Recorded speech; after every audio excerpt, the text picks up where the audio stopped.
Entonces, la configuración estándar nos decía que en la organización horizontal encontramos la primera neurona que siempre va a funcionar como la del primer orden, ¿no es cierto? La neurona sensitiva, el ganglio sensitivo. Obligado tenemos que buscar un ganglio sensitivo antes que otra neurona en la lista. Esa neurona va a emitir axones que van a dirigirse a la neurona de segundo orden. La neurona de segundo orden va a estar en la médula, en la mayoría de veces, a propósito de estas vías que están entrando por los nervios vaquillos, pero algunas vías hacen puente acá y en vez de buscar su sinapsis en una neurona de segundo orden en este nivel, extienden el axón y lo buscan en otro nivel más alto. Aquí funciona el principio del edificio, ¿no? El edificio Bunge y el edificio Nike. Si es que yo ya tengo una vía más moderna, esa función va a estar adosada o va a evolutivamente haber aparecido más tarde, entonces va a tener una ubicación diferente para la neurona de segundo orden.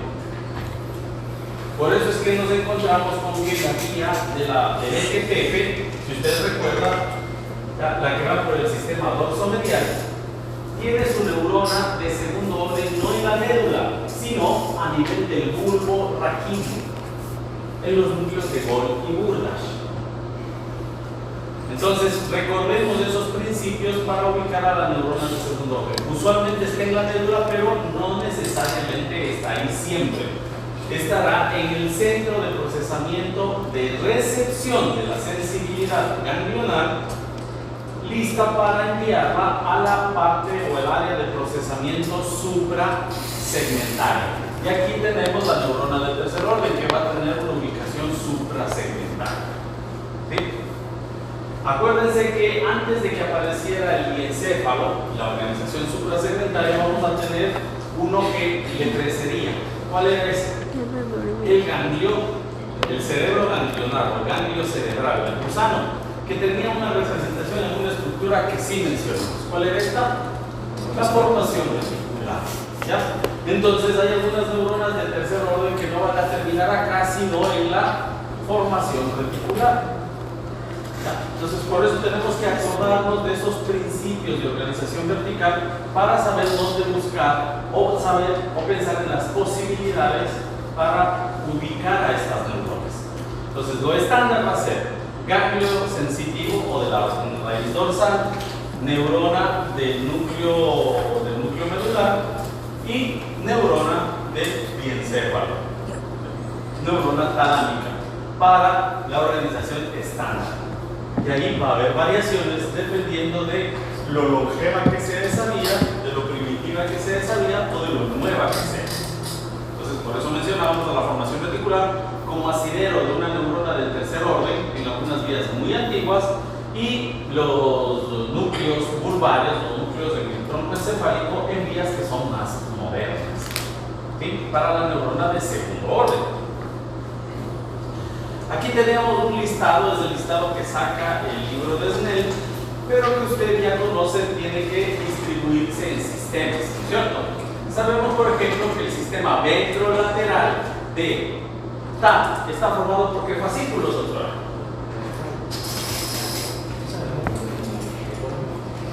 ¿No? Apellido. Menos. Vamos. Fascículos que forman el sistema ventrolateral o TAP.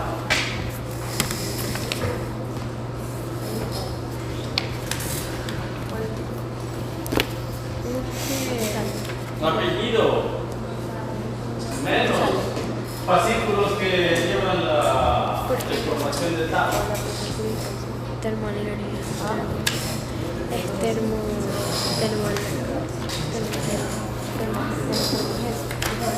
¿Perdón? Menos. Doctor.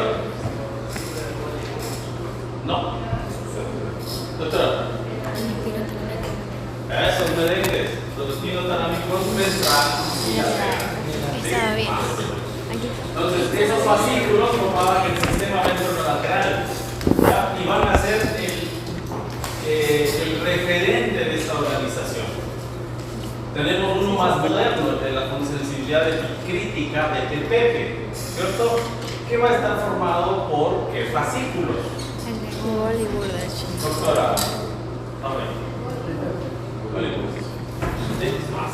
Fascículos de Hollywood. Esos son TPP.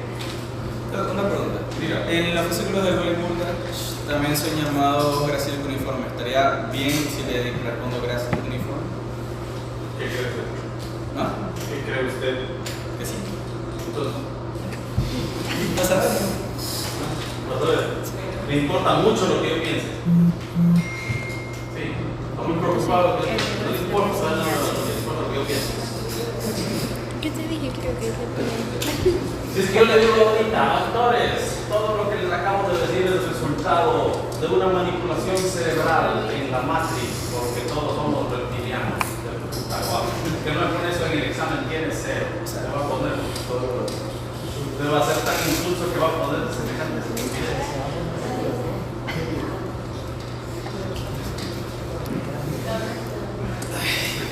Rompe el molde, rompe el molde. Va el molde. Usted cuestione todo lo que se le lea. Yo sé que a veces hay que darle gusto al docente para pasar los años de día. Usted tiene la obligación moral de hacerle caer en el error al docente. Si es que hay un fascículo, o sea, por norma, usted habrá escuchado en neuroanatomía, en anatomía general, que no se debe utilizar epónimos. Es bastante frecuente que yo los utilice porque me habitué a los epónimos, pero no es necesario que los use. Grácil o cuneiforme, vaya. Esos son los nombres, de hecho, que tienen que usarse. Son los nombres de dicho, por ejemplo, el fascículo de Bowers y el de Fletcher, que son los de los espinos cerebelosos. Pero es porque poco a poco hay que tratar de utilizar menos los términos con epónimos. Entonces, este cuadro usted lo puede resumir si es que lo agrupaba en sistemas. Ya hablamos del sistema dorsomedial, del BTPP, el sistema ventrolateral de TAP. ¿Cuáles son los fascículos que pertenecen al sistema piramidal, doctor Figueroa? A este nivel medio. Los Espinos cerebelosos. Los córticos espinales. ¿Cuáles, doctor? Lateral y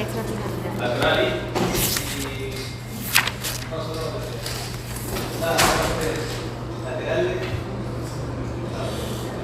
y ventral. Lateral. Ventral. a ver, ¿el lateral o el anterior? Lateral. ¿El anterior? No, entonces. Ah, sí, los dos.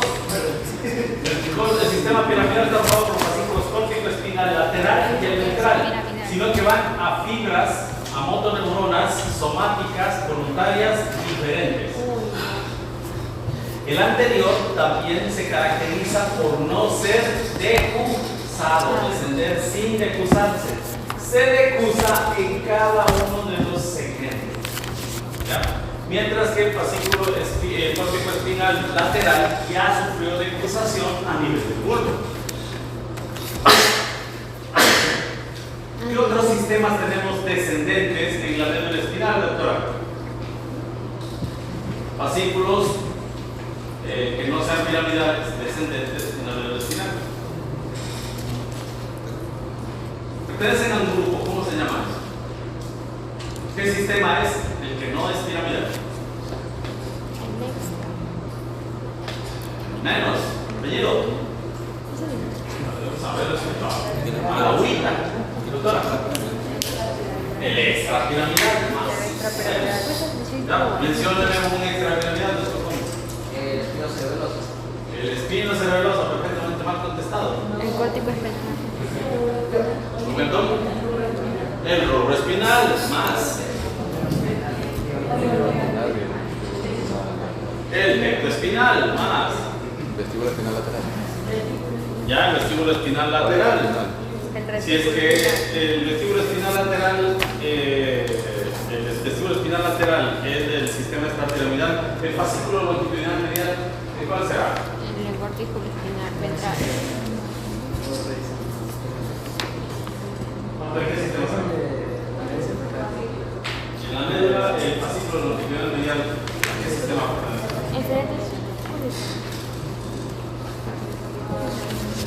¿Ah? El sistema ventrolateral menos. El ventrolateral es sensitivo, ¿no es cierto? Es ascendente. El fascículo longitudinal medial, doctora. Sí. ¿Ah? Menos. Doctor. Vamos. Menos. Doctora. Longitudinal medial.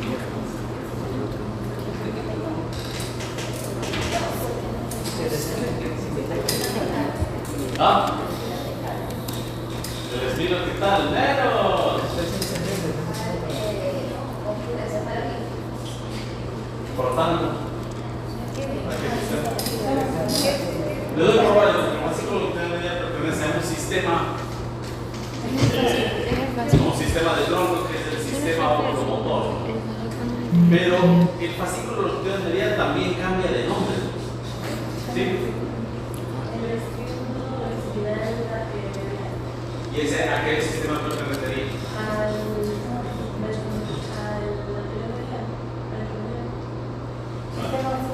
La careta renal ventromedial. Al sistema extrapiramidal. O hay piramidal, o es piramidal o es extrapiramidal. Todo lo que no sea piramidal es complementario y es. Por eso diríamos que entonces el fascículo olivoespinal pertenecería a qué sistema, doctora Yotó.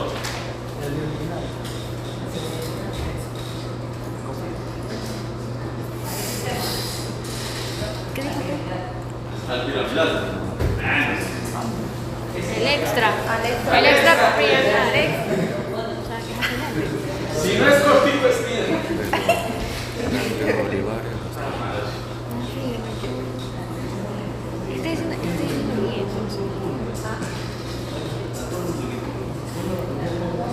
Entonces, tenemos vías ascendentes, ahí son mencionadas en esa diapositiva, se les compartió. Ya aquí tenemos un esquema con todas las vías y para considerar cómo es que se distribuyen estas. Ahí pueden observar cómo llegan muchas de estas al núcleo propio, al sector próximo, para distribuirse a los diferentes niveles.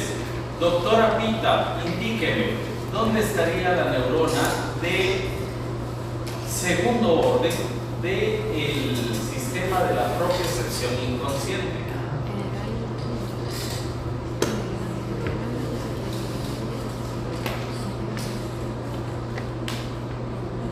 Esto ya es materia aprendida.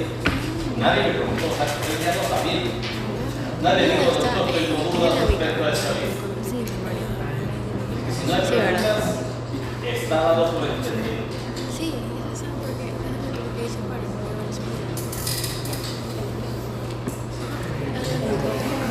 Sí, porque de Mario.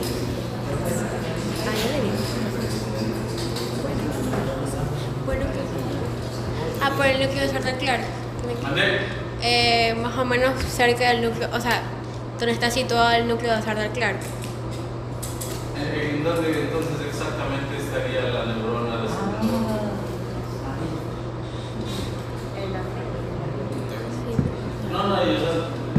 ¿Cuál sería su respuesta entonces? Última palabra, ¿cuál sería el sitio?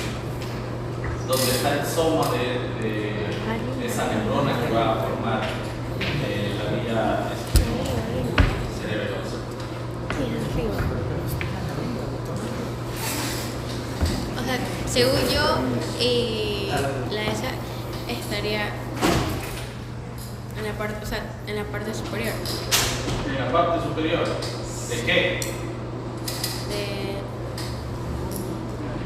Demuéstrame que no estuvo contestando de chiripa. No. O sea, es que bueno, yo tengo, o sea, dos posibles respuestas. ¿Dónde está la neurona de segundo orden de la vía de la propia sección inconsciente? La pregunta es clara. La respuesta es El amor.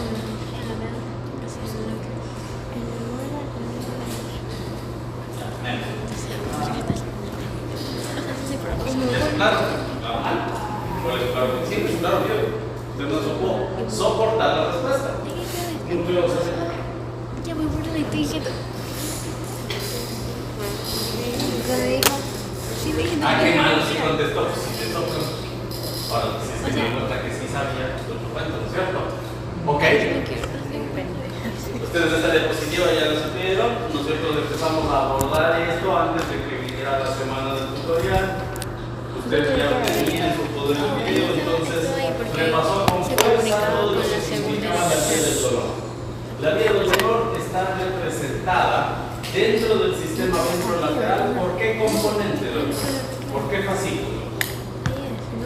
El dolor, la vía del dolor.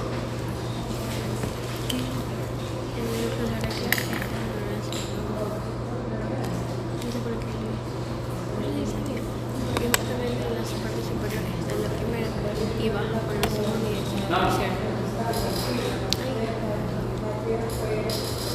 Ya no nos podemos quedar en esto. Siempre quiero hacer un paso, pero no.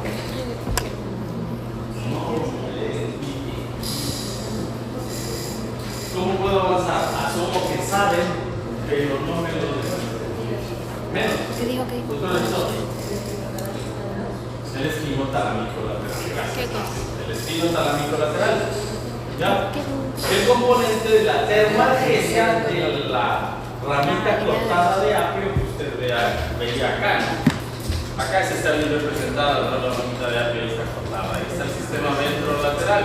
Esta porción para presión y sensibilidad protopática, ¿cierto? Ese tacto burdo. Y acá para la sensación térmica y el dolor, o termalgesia. Entonces esto es cordón lateral, esto de acá es cordón anterior. Por eso el sistema ventrolateral lo dividíamos así, y entonces hablando del dolor teníamos que pensar en las dos fibras que se encargaban de llevar la información hacia allá, ¿no es cierto? ¿Ya? En este caso, en la sensibilidad termalgésica teníamos que concentrarnos en dos tipos de fibras, una para el dolor rápido y otro para el dolor lento. El dolor rápido, que era estimulada o era productora de glutamato, que estaba representado por qué tipo de fibra, doctora Trujillo. Por las fibras. De la clasificación de fibras, por tamaño y por mielinización, ¿cuál era? Eso es lo que no quiero. La doctora Trujillo me contestó esa pregunta hace 3 semanas y hace yo. Eso es lo que deben tener. Eso es a lo que yo le corto, le tengo miedo. A no internalizar el conocimiento, doctora. A las dos. ¿Cuál es la del dolor rápido? Yo solo estoy preguntando eso. Las deltas son las del. Ya. Las deltas son las del rápido. Las fibras C son las del dolor. Lento. Sí. Más de escuchamos que está. Los núcleos. Pero dile. Núcleos intragranulares. Mira el desarrollo de las fibras C, aparte de la sensibilidad del dolor, periférico, sirve también para la sensibilidad burda de todas las estructuras viscerales, ¿no? Es decir, cuando las fibras A delta solamente en el exterior, eso se llama exterocepción. La parte interna es interocepción, y lo que tiene que ver con articulaciones y posición orgánica se llama propiocepción. ¿Sí? Entonces esos componentes ya son llevados por fibra C, ¿ya? Y precisamente dan una conducción bastante lenta. ¿Se acuerdan del neurotransmisor que está relacionado con estas fibras C? Doctor, ¿qué neurotransmisor tenía que ver con las fibras C del dolor? ¿Qué neurotransmisor? Sí. No sé. ¿Qué neurotransmisor se relaciona con las fibras C para la transmisión del dolor lento? fue dicho en clase, no solamente Pero se lo un digo. nanomodulador con pegadita misma No. Bueno, Doctor, perdón. doctor. Es la sustancia que. O sea, la sustancia que es la. Le preguntamos, vamos.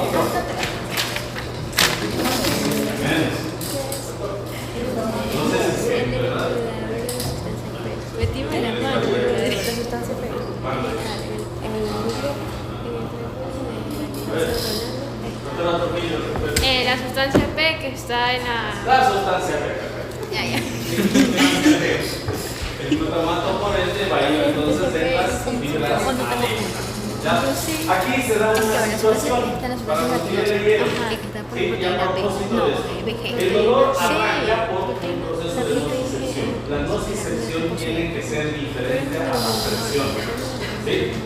Entonces, el tacto burdo o la fibra, la terminación fibre es capaz de distinguir entre el tacto burdo y el dolor por la presencia de lesión. ¿Sí? El dolor aparece cuando hay lesión.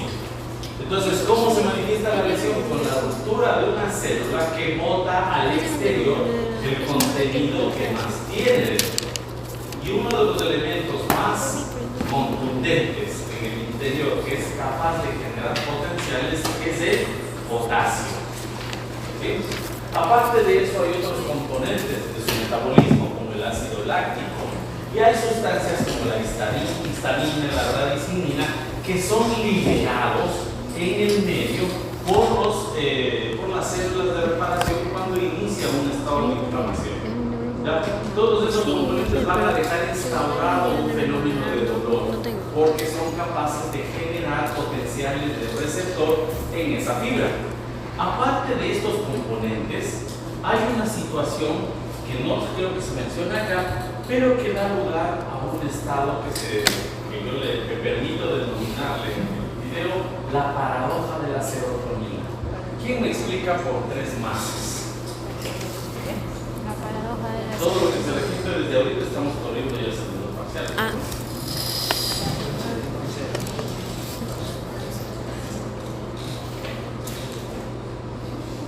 ¿Nadie se acuerda de la paradoja de la serotonina? Hormona de la felicidad. Quiero que es un neurotransmisor.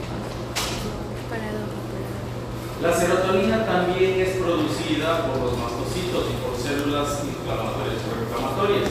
Entonces se liberan por gránulos al medio. La serotonina es capaz de generar potenciales de receptor que generan que la fibra del dolor se active. Pero, si es que usted revisa unas diapositivas más adelante, le hablan del sistema de analgesia. Y resulta que el sistema de analgesia utiliza a la serotonina como un inhibidor lento. ¿De qué? De las neuronas del dolor. Se libera en la sustancia P y lo que hace es bloquear. ¿Se entiende entonces por qué hay una paradoja con la serotonina? ¿Cuál sería la paradoja luego de esta explicación? A ver si me entendí. Que puede ser individual, pero puede generar dolor también. Entonces, explíqueme dónde estaría la paradoja. Que tiene esas dos ¿cómo decirlo? Dos funciones, porque como usted dice, la serotonina puede activar las fibras del dolor. Entonces, yo puedo ser paradójico porque tengo dos funciones. Soy docente y soy médico. ¿Cuándo sería paradójico? Porque son funciones contrarias. Entonces, fantástico, eso. O sea, si es que yo tendré una función o un trabajo paradójico, si es que yo les esperara en la calle, para pegar el tiro en la cabeza y luego correr a operarles. ¿Sí? La serotonina, por un lado, genera potenciales de reposo para estimular la activación de las fibras del dolor en el sistema nervioso periférico. En el sistema nervioso periférico es estimulador, pero en el sistema nervioso central inhibe las vías de dolor. ¿Sí? Por eso es una función paradójica. Entonces, el dolor ya se divide en lento y rápido precisamente por las cualidades de las fibras, pero tienen otra cualidad también. ¿Sí? La forma en la que se distribuyen. Las fibras fibras adentras van a percibir la sensibilidad dolorosa del exterior. Entonces salen como bólidos, se dirigen hacia el núcleo propio y desde el núcleo propio forman fibras que van a dar origen a un cordón, aparte del cordón lateral, al sistema ventrolateral en su forma de fascículo espino talámico lateral. Para eso entonces la célula del núcleo propio hace una declusación a nivel de la comisura gris anterior y sale por el cordón lateral para ascender hasta el bulbo raquídeo. Del bulbo raquídeo pasamos a este nivel. Si ven estos núcleos que parecen como lombrices acá, esos son los núcleos orbitales inferiores, a donde llegaba la información para que memoricemos el movimiento. En este punto las fibras, ¿sí?, empiezan a emitir colaterales que van a llegar a la formación ventricular, pero siguen ascendiendo formando primero una L en la protuberancia anular y después una banda. Por eso acá se va a llamar la L de los meniscos, ya sabremos por qué, y acá la banda de los meniscos. Eso es un dato adicional. Lo que interesa saber es que va ascendiendo por el bulbo raquídeo. Primero vemos un bulbo cerrado, un bulbo abierto, acá está el cuarto ventrículo, acá también está el cuarto ventrículo de protuberancia, acá vemos el mesencéfalo y llega finalmente al diencéfalo. En el diencéfalo va a llegar a un área moderna de desarrollo, ¿no es cierto? ¿Cuál es esta?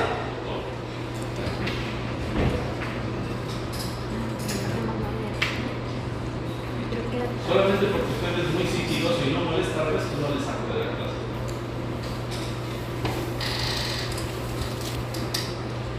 Usted se quiere dar el balazo en el pie, es un problema, no me molesta a nadie más. Aparte de ofenderlo porque no le para bola. Por ejemplo, la moderna del encéfalo. Lo contesten. ¿Ande? Estaba con estaba con el NPS, bueno, pues entonces podrá contestarlo.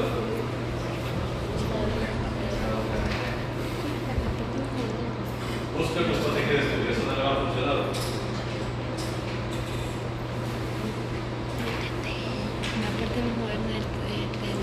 Llega el encéfalo, pero va a llegar a un sitio donde se condensa la información presta para procesarse a nivel de la corteza. ¿Sí? A ese nivel llegaba el principio del corviche. ¿Quién le habla esa parte del corviche? Sí. El tálamo. ¿Alguien se anima a describir el corviche?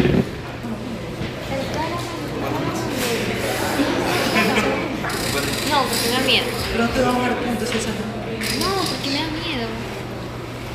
¿Sabes? Doctor Figueroa, doctor Trujillo. El Público de usted. voy a dibujar. ¿Se puede? Ah, que yo. Sí, Sí, anda, Adelante. yo lo pongo. No puedo, no sé nombre.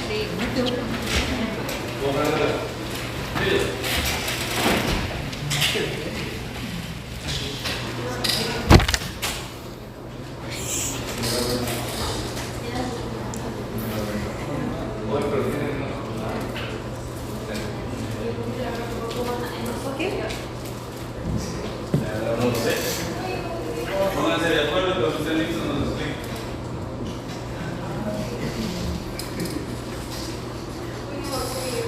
Este es el bulbo. Ya, el corviche te decía que primero lo cortábamos de forma en medio. Primero hay que acordarse que el corviche es la representación del tálamo, ¿cierto? Entonces hay un tálamo derecho y un tálamo izquierdo. Lo primero que hay que definir es qué tálamo es, porque de eso dependerá cuál es la parte medial y cuál es la lateral, ¿cierto?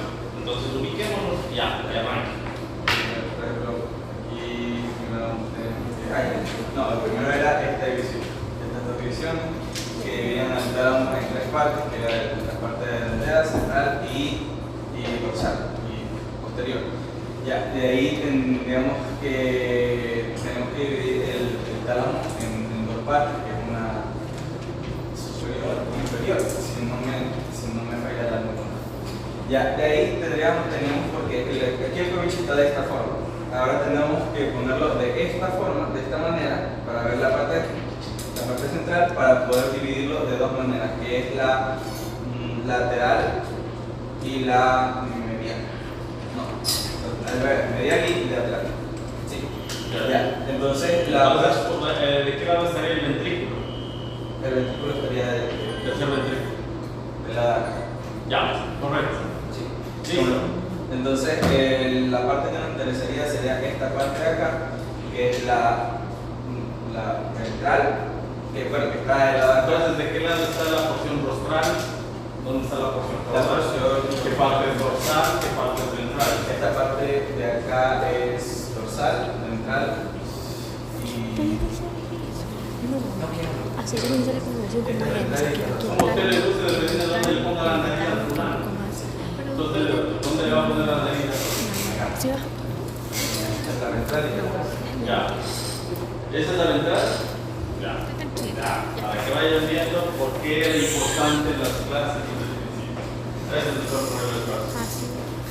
Gracias por el intento de decir, le vamos a poner más, ya, por lo menos en parte, hemos captado algo de esto. Ya, usted tiene un corniche. Ya, el corniche es porque el tálamo tiene forma como de corniche. Creo que por acá metí una imagen, no, lamentablemente. Acá podemos ver un tálamo voluminoso que ya nos da la idea de que estaba en la forma, ¿no es cierto? Pero tenemos que pensar en el tercer ventrículo. Entonces, para que usted se acuerde toda la vida el nombre del núcleo, ¿ya? Agarramos al tálamo y le decimos, aparte este corniche es como si tuviera una llapita acá atrás, que es como la nalguita. Tálamo quiere decir, ¿se escucha qué quiere decir tálamo? A ver, es que yo, ese es el tálamo. Después El tálamo nupcial. ¿No oído? Entonces, un tálamo, una cama sin almohada como que no va bien, ¿no es cierto? Entonces, esta extensión de acá atrás del tálamo, que parece como una manchita, es la almohada del tálamo, por eso se llama pulvinar. ¿Ya? La palabra pulvinar quiere decir almohada. ¿Ya? De ahí viene el inglés pillow. Bueno, ¿ya? Después del pulvinar, la almohada del tálamo, el pulvinar del tálamo. Pero nos olvidamos un ratito de la almohada y nos quedamos con el corniche. ¿Sí? Entonces esta cama tiene forma de corniche. ¿Ya? Una nueva idea para planta productiva. Tenemos este corniche y primero lo vamos a dividir. ¿No? Tenemos que partir un pedacito para todos los amigos y primero lo partimos por la mitad, ¿no es cierto? Siguiendo su eje longitudinal. Si es que estoy haciendo ese corte, tengo que pensar que si es que acá le tengo la nariz, esta es la cabeza y para acá la rodilla, ¿no es cierto? Pero usted ya sabe que esto se formó resultado del desarrollo embrionario porque usted tenía inicialmente esta forma de embrioncito, ¿no es cierto? Y usted sabe que todo lo de acá arriba no se dice superior, se dice dorsal. Porque se formó por la torsión del embrioncito, que cerró su neuroporo rostral. Ya ven qué importante que es haber leído esas partes. Entonces usted sabe que esta parte se llama dorsal y todo lo que estará por acá abajo será inferior. No, es ventral. Entonces, dorsal y ventral. Este es el pedacito dorsal del corniche y este es el ventral del corniche.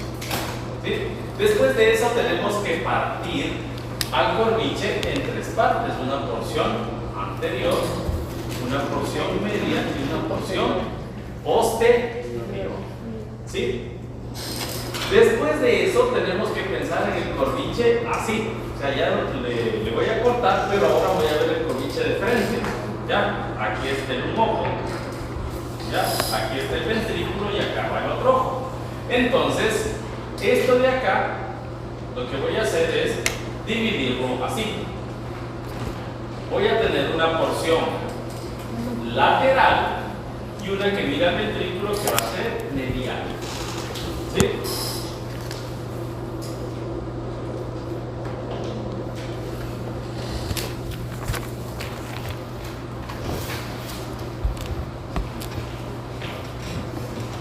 Tomando en cuenta ya esto, sabemos entonces que esta parte del núcleo va a ser posterior, va a ser ventral.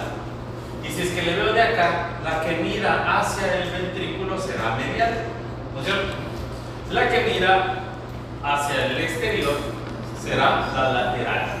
Entonces las fibras que vienen por el sistema de las fibras A delta que llevan la sensibilidad de TAP, y en este caso la termoalgesia, van a llegar al núcleo ventral, posterior y lateral del tálamo. Usted le puede ver como el ventro, lateral, posterior, pero es el ventral, posterior y lateral, punto. Y usted lo ubicó por esto. ¿Ok? Ahora, ¿qué resulta? Yo les dije que íbamos a encontrar una serie de somatotopias en el organismo, ¿cierto? Aquí aparece una somatotopia. En este núcleo, en el ventral, posterior y lateral, está el piecito, está la manito y se acabó el cuerpito, ¿no? No importa que el dibujo sea una somatotopia. ¿Qué resulta? Que el núcleo que está por acá, en la porción medial, es para la cabeza.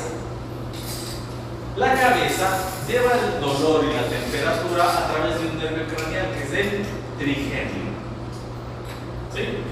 Y todas esas fibras de dolor van a irse al núcleo ventral posterior y no el lateral, sino el medial. Entonces, el núcleo ventral posterior, el tálamo tiene una porción lateral para todo el soma, salvo la cabeza, y la porción medial que pertenece a la cabeza, los cuales juntos forman una somatotopia de la sensibilidad. A este núcleo no va a llegar solamente TAP, va a llegar también BTP, ¿sí? Va a llegar una serie de fibras que me van a permitir organizar la sensibilidad de todo el cuerpo. ¿Y por qué es importante que lleguen a este núcleo? Este núcleo es el 2.0, es el nuevo, es un núcleo nuevito del tálamo que sirve para mandar las fibras a una central específica, especializada en recibir sensibilidad. La corteza somestésica primaria, el surco, el giro post-rolándico, representado por las áreas 3, 1 y 2 de Brodmann. Esta área de acá, que está por detrás del surco central, que es el giro postcentral, manda la información hacia el área 5 y 7 que está en el parietal. Esta área 5 y 7, en cambio, se encarga de procesar toda esa sensibilidad y darle memoria, coherencia, volverle una memoria sólida, estable. ¿Ya? Se pincha el dedo, me acuerdo cuando yo me pinché con la pastilla, con una aguja oxidada igualita. Eso. Entonces usted esa memoria de registro consciente que tiene, la logra gracias a el área de asociación somestésica del parietal, que está representada por las áreas 5 y 7 de Brodmann. No hace falta que lo pero bueno, pero ya tenía todo esto en los videos.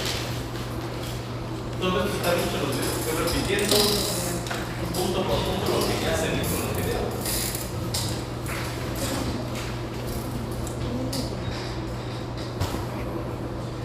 ¿Qué es lo que sucede adicionalmente a esto?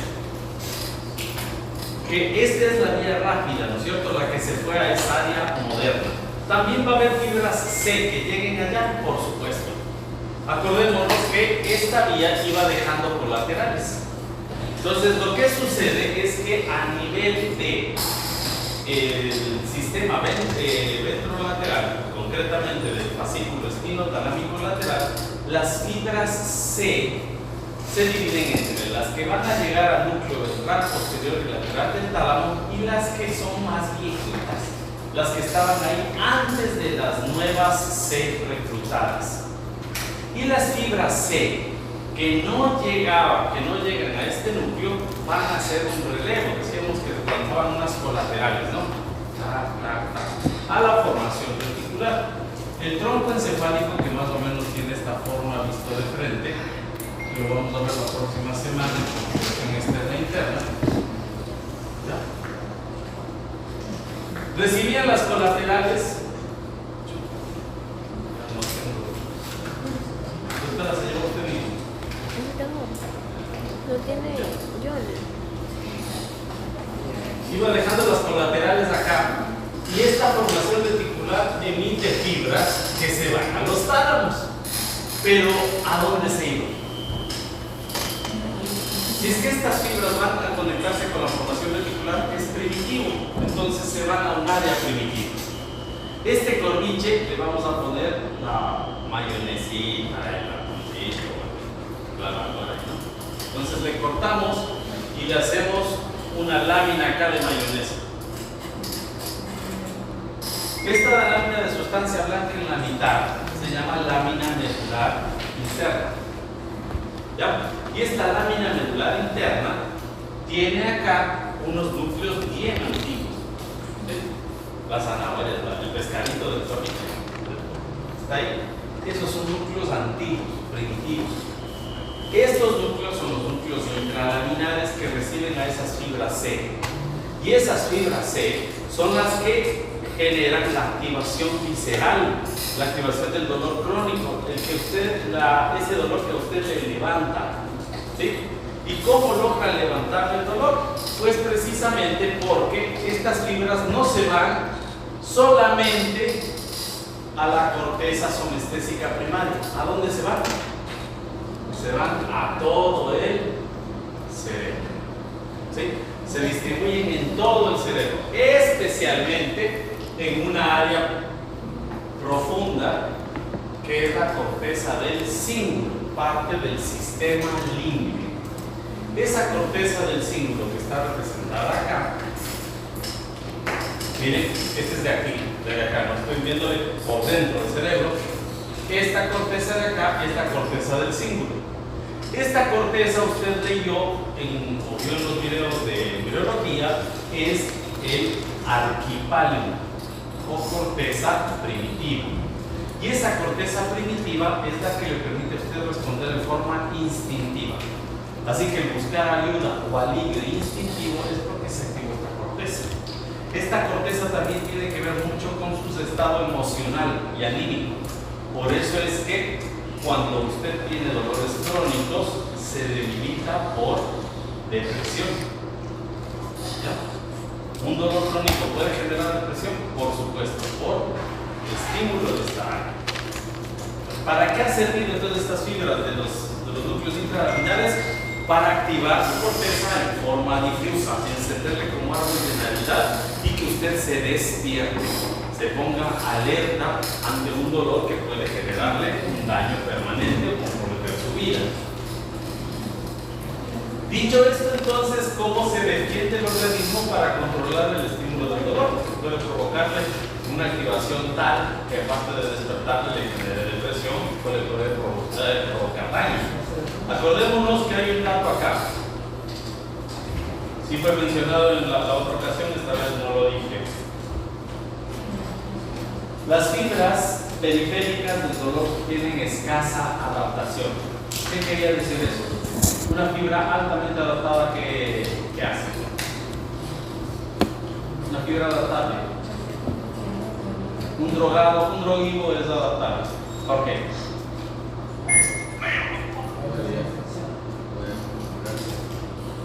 Me pego una línea de coca.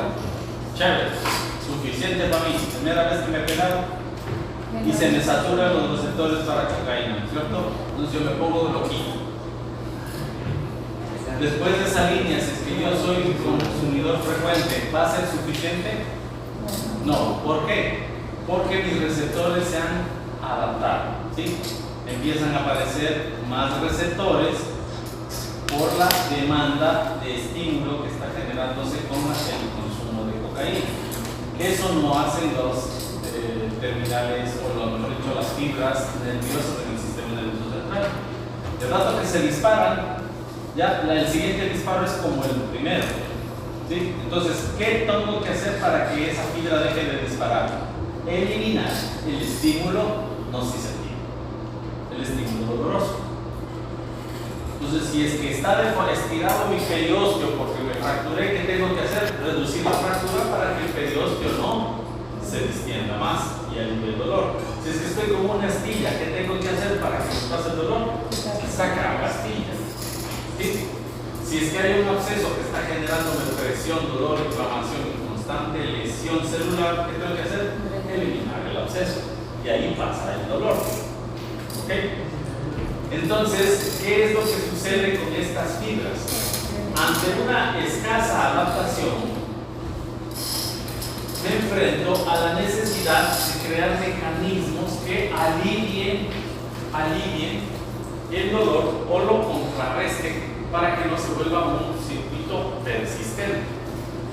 Entonces, aunque yo tengo que quitar el estímulo nociceptivo, yo también me sirvo de recursos, ¿ya? Y de ahí sale la teoría de compuerta. ¿Cuál es el máximo exponente de la teoría de compuerta? Mamá. Mamá. ¿Por qué? Para eso les digo para que se acuerden. Ya. Usted se cayó manejando bicicleta, estuvo aprendiendo, pero con un cerebro bien rudo. Y se dio. Se golpeó y se rasguñó. O volvemos al ejemplo que hemos estado dando. Usted estaba trapeando, ¿no es cierto?, por orden de mamá, y se da en el dedo chiquito. ¿Sí? Usted lo primero que corre es asomarse el dedo, ¿sí o no? Se soba el dedo. Y viene mamá y no sabemos qué tiene esa babita sanadora, ¿no es cierto? Pero la mamita da un beso, pasa, y se le fue el dolor. ¿Ya? Lo que sucede es que el dolor va por una vía. Aquí están las fibras A, delta y Z. ¿Ok? Y como sabemos, se complejifican en base a las terminales que se distribuyen en las neuronas. Entonces, en el núcleo propio hay una neurona que va a emitir una fibra cordonada hacia el tálamo, ¿no es cierto? ¿Ya? Entonces, esta neurona emite una fibra terminal que es estimuladora de esta neurona. Entonces, va a favorecer a que se dispare.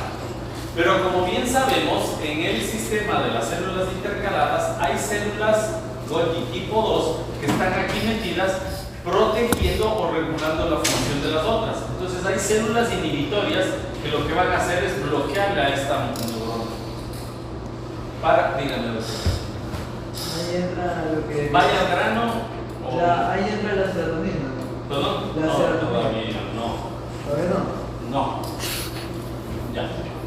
Viene acá y la neurona, en este caso, ¿sí?, lo que va a hacer es emitir una colateral que va a inhibir a la neurona intercalada que inhiba la cordona. ¿Ok? Listo. Entonces, ¿qué tenemos? Potenciación por este lado e inhibición de los reguladores. Esta es la vía que habitualmente se da cuando tenemos un estímulo en inicio o uno persistente. Pero ¿qué resulta? Que para que se corte eso y no sea lesivo o alterador de su paz, ¿ya?, lo que hace es reemplazar el dolor, la vía del dolor, por la activación de una vía alterna. Entonces, cuando viene mamá y le da el masaje, le cesó a usted, o mamita le cura con las mamitas, es porque activa vías de la sensibilidad táctil que van por otro sistema para activar a esta vía cordonal y estimular a la inhibidora que va a generar inhibición de la vía del dolor. Entiéndase que esta es una representación esquemática, pero esto va a ir a un montón, millones de neuronas en una sola hasta dorsal. Entonces, las fibras, del rato que yo meto otro estímulo, lo que hacen es activar a ciertas neuronas y favorecer a que las inhibidoras de las otras neuronas se activen, haciendo que estas inhiban la vía del dolor y estas otras terminales activen la del estímulo táctil que estoy generando. Esto buscó explicar por qué funciona, por ejemplo, la acupuntura. Al estimular de cierta forma, ¿no?, yo alivio el dolor, ¿ya? Y explica con mayor razón y de manera muy directa por qué una caricia alivia el dolor. Una caricia. Escuché Galicia. ¿Ah? Escuché Galicia. Una caricia. Pues no es una caricia. ¿Sí? Un estímulo táctil diferente reemplaza. Eso se denomina entonces la teoría de compuerta, que no tiene que ver con el sistema de analgesia. El sistema o el mecanismo de compuerta está instalándose concentrándose en el sistema nervioso periférico. ¿Sí? El sistema de analgesia es una respuesta desde los niveles centrales y superiores. Entonces usted lo que tiene es, en la sustancia gris periaqueductal, en el núcleo del Rapper, en el área periventricular, grupos neuronales que envían sus fibras por la formación reticular, ¿ya? Y se distribuyen en dos sentidos. Uno, hacia el sistema de recompensa, es decir, hacia el hipotálamo y hacia el locus accumbens, y otro hacia la médula espinal. Entonces aquí sí aparece la serotonina, pero son de núcleos a este nivel. ¿Ya? Las fibras descendentes retículo-espinales que liberan serotonina a nivel de la médula la van a bloquear. Bloquean a la sustancia, pero el dolor crónico desaparece, o por lo menos disminuye. ¿Sí? Y las endorfinas, las encefalinas, hacen lo mismo que la heroína, porque es la endorfina, la heroína es una endorfina exógena. ¿Ya? Las endorfinas beta, como su nombre lo indica, son moléculas muy parecidas a la heroína, pero que tienen efectos sobre los receptores centrales y superiores. Entonces es reemplazarle una sensación de placer o alivio por el de dolor. Es como darle un shot de morfina en caso de dolor. ¿Ya? Entonces el sistema de analgesia se centra en la liberación de neuromoduladores endorfínicos y serotonina en el sistema nervioso central. El mecanismo de compuerta es la activación de una vía periférica sensitiva que active neuronas intercaladas inhibidoras que bloqueen el impulso del dolor y lo reemplacen por el que se está generando. ¿Sí? ¿Estamos claros? ¿Estamos claros, doctora? ¿Sí? Cuando hablamos del tacto leve, lo único que tenemos que hacer es pensar, una, que todas estas sensibilidades tienen que ascender y descender por el tracto de Lisao. Y dos, que estas fibras van a seguir el mismo trayecto, van a entrar por el ganglio sensitivo, van a cruzar desde el núcleo propio, pero van a salir desde el cordón anterior. ¿Ya? Y van acompañando a todas las fibras del sistema de termoalgesia más arriba. ¿Ok? ¿Dónde van a terminar? En el núcleo ventral posterior y lateral del tabaco. ¿Sí?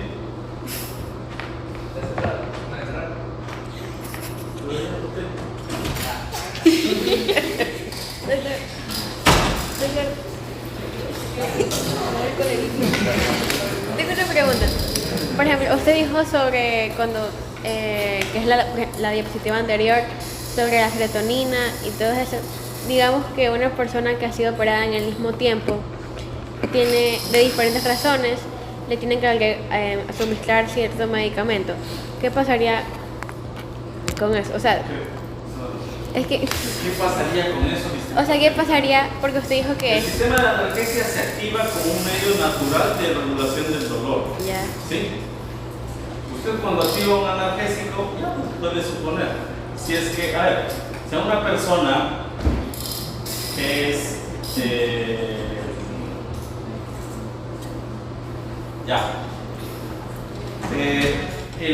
los corticoides tienen un efecto antiinflamatorio. ¿Ya? Usted se ha escuchado los AINES, el naproxeno, el ibuprofeno, el diclofenac, todo eso. Se llaman antiinflamatorios no esteroidales. ¿Por qué se llaman así? Porque al aparecer en el organismo bloquean todas las vías de activación de la inflamación. ¿Sí? Evitan que los glóbulos blancos que se encargan de liberar las sustancias proinflamatorias provocan dolor, histamina, la bencinina, no se liberan. ¿Sí? Y también tiene efectos sobre las plaquetas, que pueden provocar también alteración de los tromboxanes, etc. El asunto es que los antiinflamatorios no esteroidales no inflaman, evitan que haya inflamación. Si es que no hay inflamación, no hay activación de la fibra y no hay dolor. Por eso es que para el dolor articular, usted se desinflama, toma un antiinflamatorio, ibuprofeno, por ejemplo. ¿Ya? Pero ahí está el kit, se llama no esteroidal porque los esteroides que están produciéndose en nuestro cuerpo todo el tiempo funcionan también como antiinflamatorios. ¿Sí? Entonces, muchas veces, cuando por ejemplo hay reacciones autoinmunes, personas que sufren de lupus eritematoso sistémico o enfermedades autoinmunes renales, por decirle algo, o por ejemplo las personas que sufren de fiebre reumática, que es una enfermedad autoinmune contra las válvulas cardíacas, les dan corticoides porque eso merma la capacidad proinflamatoria del organismo. La inflamación es un mecanismo de defensa, ¿sí? Entonces, ese medicamento inhibe la respuesta genera una respuesta de inhibición de la inflamación y el esteroide se produce en el cuerpo, ¿sí? Entonces, ¿por qué le digo esto?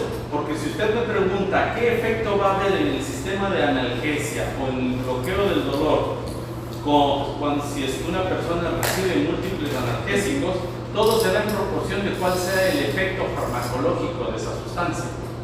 ¿Ya? Si es que está recibiendo un esteroide para generar antiinflamación, disminuir el daño y quitarle el dolor, lo que voy a producir es a la larga un efecto de rebote o una pérdida de la producción de corticoides por exceso. ¿Y eso cómo se llamaba? Retroalimentación negativa. ¿Sí? Entonces la retroalimentación negativa hace que esa persona deje de producir corticoides y entra en un hipocortisolismo iatrogénico, porque es producido por lo que se está viendo. Entonces, si es que usted toma un AINE, lo que va a hacer es bloquear en otro lado la cascada de la inflamación y por eso va a tener alivio. Pero eso no quiere decir que afecte estos mecanismos. ¿Ya? El opioide, la morfina, ¿por qué tiene su alivio? No es por el efecto local. La morfina tiene un efecto central. Por eso ustedes le ponen la morfina y no le duele. ¿Ya? Porque eso tiene efecto endorfínico, es a nivel superior. Y por eso es que, por ejemplo, a usted, si es que le han operado recientemente, puede haber recibido fentanil. ¿Han escuchado del fentanil? Pero por la droga, ¿no es cierto? Por la droga oral, que es una droga súper impura, mal procesada, pero es con fines recreativos. Altamente adictiva, que es un derivado opioide. Entonces, ese analgésico es un analgésico potentísimo, ya que lo que va a hacer es generar la aparición de receptores para ese agente analgésico, para esa exorfina, ¿sí? O para ese opioide exógeno. Si es que me dicen, bueno, entonces los opioides endógenos dejan de producirse, en realidad lo que hace el cuerpo es generar una dependencia y ya no va a necesitar los opioides endógenos. Va a responder solo a los que han generado multiplicación de receptores. ¿Sí? Entonces, para definir su pregunta, darle una respuesta ya concreta, el efecto que tenga en el sistema de analgesia o en el mecanismo de compuerta está supeditado a el mecanismo de acción que tenga el fármaco que está recibiendo el paciente. Y para dolor, lo que usualmente se utiliza son opioides. Los opioides lo que hacen es generar receptores y tener un nivel de adicción bastante considerable. A propósito de eso, bueno, hay incluso una película en Netflix que se habla del escándalo de la oxicodona. ¿Lo dicen? Hay un montón de gente adicta a los analgésicos en Estados Unidos porque las empresas ofrecían pagarles a los médicos para que prescriban porque no tienen un nivel de tolerancia. Creo que son adictivos. Toma, duro. Creo que es los que hacen deporte en ellos. O sea, creo que también pasa, creo que en el caso también pasan los que hacen deporte y el gimnasio. No mezcle esteroides con opioides. Esteroide y la persona, el deportista que se mete esteroides no es que es adicta a los esteroides. Los esteroides no generan adicción. Si se mete esteroides es para mejorar su rendimiento biológico. Porque, por ejemplo, puede meterse también eritropoyetina, que es para incrementar la cantidad de glóbulos rojos y mejorar el flujo de oxígeno. Yo creo que se refería a los deportistas que se meten de esas sustancias para, como quien dice, mejorar el aguante al dolor muscular que suelen tener. Porque un deportista suele tener, como hace deporte, bastante dolor muscular, entonces para aliviar el dolor, pues se suelen tener Sí, los gimnastas. calmante. Gimnastas que bueno, sí. Sí, a eso me Entonces, por refería. eso, a eso creo que se refiere. A eso se lo Sí. Sí, hay gente que puede tener, pero gimnastas como tal, generalmente son pesistas o Pesistas, boxeadores. O sea Pero más que- yo creo que los pesistas, no boxeadores. No sé, porque hay unos Sí, las gimnastas, gimnastas, No, o sea, los que son en la barra, que ellos tienen que tener un equilibrio sí o sí y tienen que usar un equilibrio corporal. lo dice por experiencia propia. Más o menos. Un grupo de apoyo para los No, o sea, es que. Ah, bueno, ya. ¿Vale? Ellos tienen que hacer ciertas rutinas dentro y es como súper sigiloso. Entonces, si no tengo un equilibrio bien equilibrado.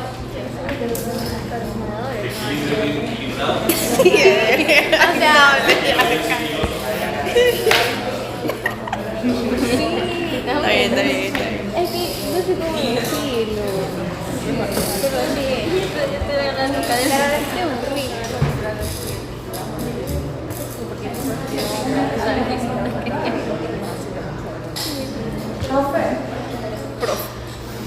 Profe, que es su amigo.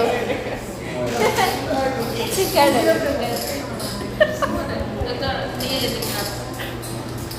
Doctor, en algunas personas ese sistema de comporta sistema de física es distinto porque algunas personas tienen un umbral de dolor alto y otro bajo. ¿Por qué? No entiendo. Umbral de dolor alto y bajo. Claro, que hay personas que utilizan el mismo. Umbral. ¿Qué es el potencial de umbral?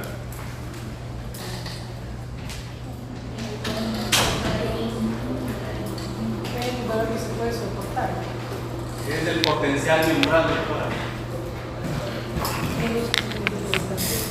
Yo le estoy preguntando qué es el potencial de umbral. Usted me está preguntando por qué hay personas que tienen un umbral de dolor más alto. Perfecto. Todo se concreta con el potencial de umbral. ¿Qué es el potencial de umbral? Es el nivel de dolor que se puede. No, ¿qué es el potencial de umbral? ¿Cómo que yo le pregunto a usted? Usted debe saber, es parte de la materia. Doctor, el potencial de umbral. Doctor Gómez. Hay personas que la cifra de menos 60 milivoltios es una constante que se estudia de parte de la media de células que tienen susceptibilidad a responder. ¿Sí?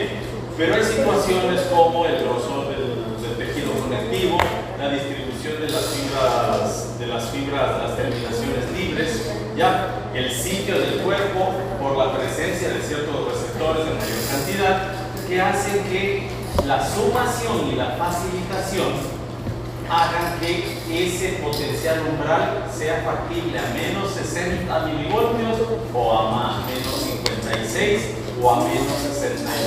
Si yo tengo un potencial umbral de menos 62 milivoltios, ¿qué querrá decir? Que tengo un bajo umbral, es decir, que con un estímulo menos intenso se dispara mi fibra sensitiva. ¿Ya? Si es que en cambio yo tengo uno que se dispara en 56, ¿qué querrá decir? Que yo necesitaré sumar más fibras o tener mayor estímulo de receptores para que esa fibra se despolarice. ¿Ya? Entonces son factores idiosincráticos y características propias de cada individuo, pueden ser hereditarias, pueden ser propias del ejercicio, de la actividad. Una persona que, por ejemplo, yo me acuerdo que en el fútbol uno le daban con una vara en los pies, o nos hacían entrenar con el pie desnudo, el rato de patear en un muro que tenía solo una soga. Y usted se grababa cuando pateaba donde no había soga y no sangraba. ¿Pero por qué? Porque su piel se había engrosado debido a los golpes y sus fibras se habían estropeado. Entonces, ¿usted qué termina teniendo ahí? Termina de receptores que no funcionan con la misma eficiencia y por tanto usted lo transforma en una mayor tolerancia al dolor. Personas que tienen fibras musculares que se han adaptado a cierto trabajo y se engrosan o hacen una inflamación crónica, van a tener menos susceptibilidad que una persona que jamás ha levantado peso o ha sometido debido a presión sus articulaciones. Entonces, esos terminales van a tener potenciales umbrales que funcionan a lo que debe funcionar, pero por facilitación no llegan con mucha facilidad al potencial umbral para que se dispare la fibra.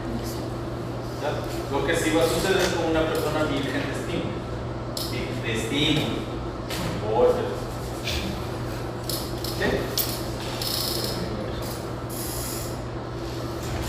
¿Qué más?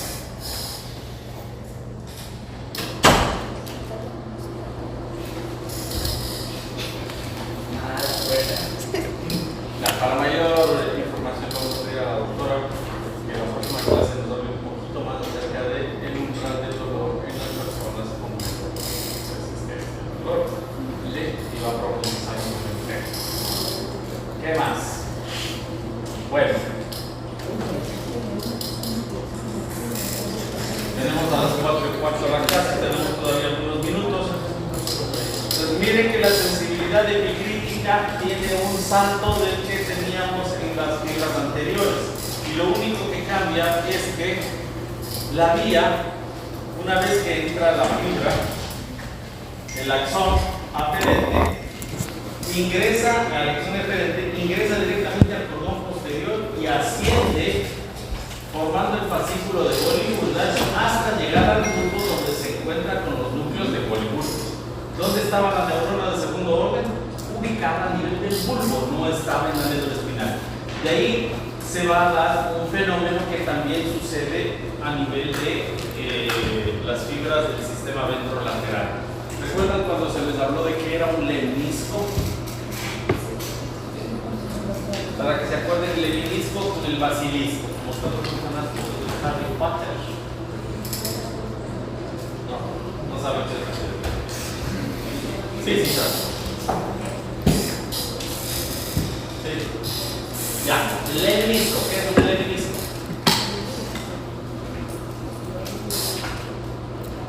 Lemnisco. Lemnisco.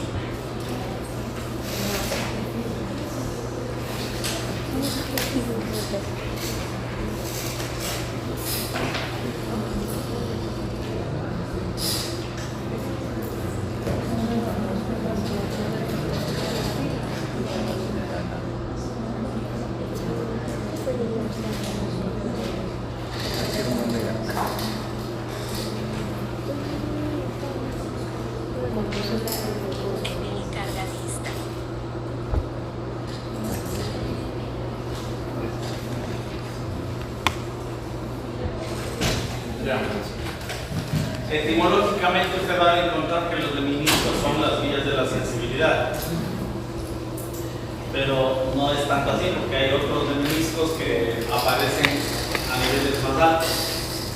Entonces, ¿qué es lo que sucede? Un lemnisco es una columna o pila de monedas, ¿ya? Y se comparan con las columnas romanas. Entonces hay unas columnas que son así.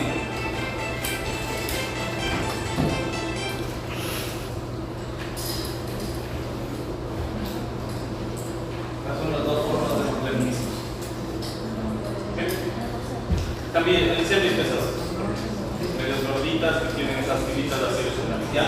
Y hay otras así. Y yo cuando vi esta forma de los lemniscos, me acordé enseguidita de en las misas del Papa, donde él se sienta a leer, para leer el púlpito tiene una cobertura ahí, ¿no?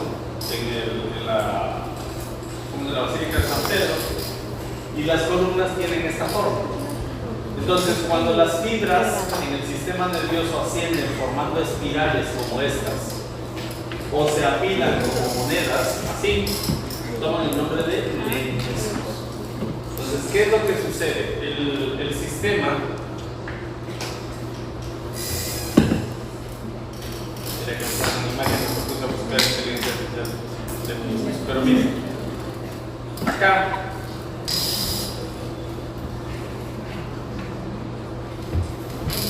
En esta vía, ¿dónde está? Ya, aquí está. En esta vía Ya, las fibras al llegar al bulbo, en esta parte de acá, que también se llama cinta de Rey, por lo que veo, ¿sí? Se cruzan adelante y las fibras salen de los núcleos de Bollywood, se van hacia adelante y hacen esto. Se cruzan como si estuvieran con un mazo de barajas que se cruzaran. Entonces ahí forman un menisco como pila de monedas.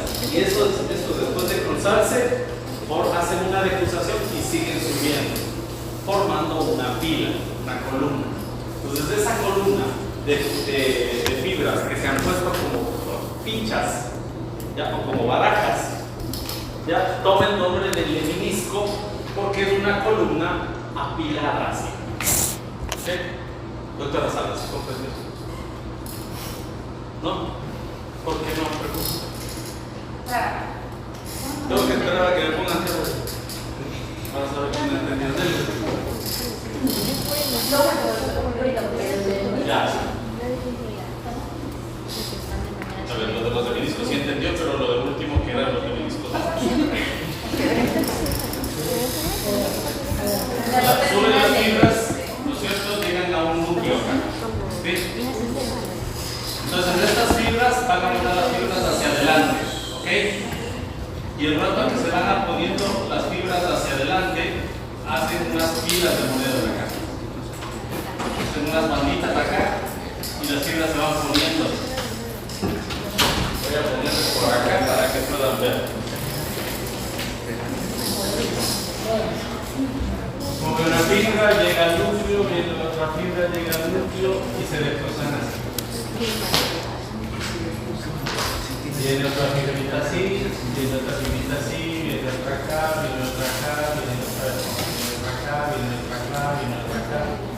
Se cruzan así, se cruzan así, se cruzan así, entonces se van formando unas columnitas de fibras. Usted lo que termina viendo es una columnita de fibras que se han apilado así. ¿Okay? Desde este punto, las fibras una vez que han hecho esto, después se dirigen en conjunto hacia el núcleo ventral posterior y lateral del tálamo. Esta es una forma de hacer el mismo. ¿Cuál es la otra? En forma de espiral. Miren, este es el sistema dorsomedial.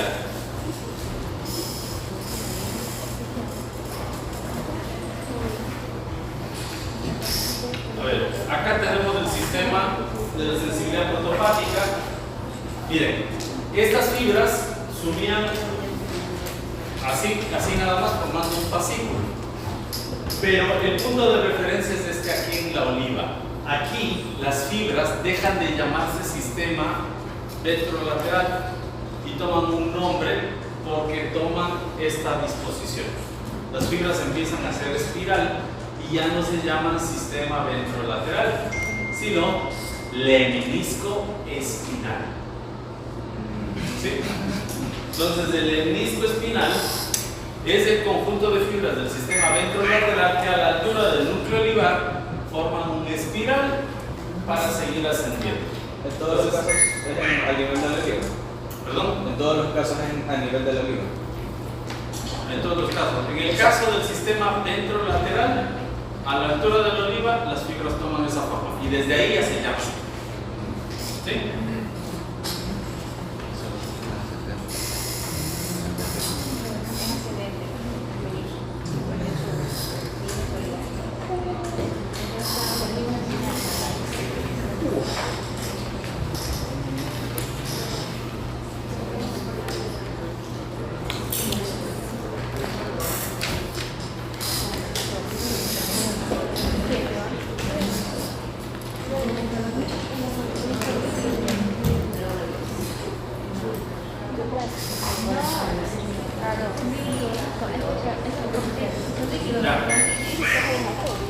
Nuevamente se cumple el tiempo y avanzamos, pero como tortuguitas.